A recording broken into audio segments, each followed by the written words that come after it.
All right, guys. So a lot of people, every time I stop somewhere, most of the time, they want to ask me what size tires I have. I tell them 335s because that's what's on it. So, and if anybody knows anything about F-bodies, it ain't easy fitting 335s on these, you know. So I'm going to show y'all what it looks like, and I'm going to show y'all exactly how I got them to fit on there. So I just hadn't rolled the fenders yet. Still got to do that, but I'll show y'all for the most part. Look like.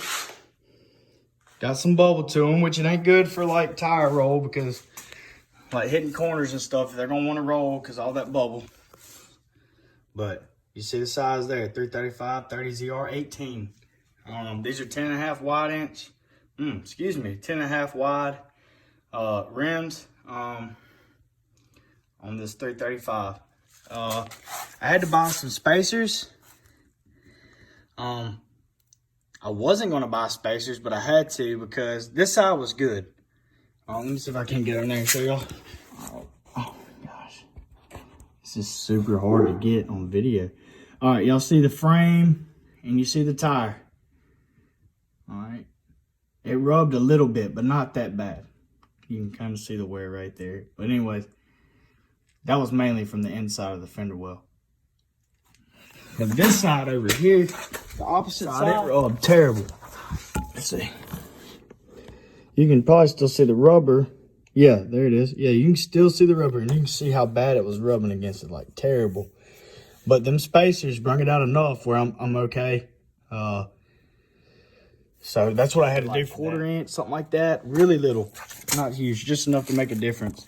You just slide them spacers on over the studs, slide the rim on, then the lug nuts. Put it on just like you normally would. You just want to make sure you check your torque though after a few days. Make sure they ain't loosened. But I had to do the BFH mod, which is called the big freaking hammer. So basically you just take a hammer and you just beat in wherever it's rubbing. You'll be able to see where it's rubbing. You need to take it for a good little drive. It may eat you alive for a little while, but it won't kill the tires too bad. You'll hear where it's rubbing. You'll come back home, take the wheel back off, see where it's been rubbing inside the fender well, and you'll beat it in.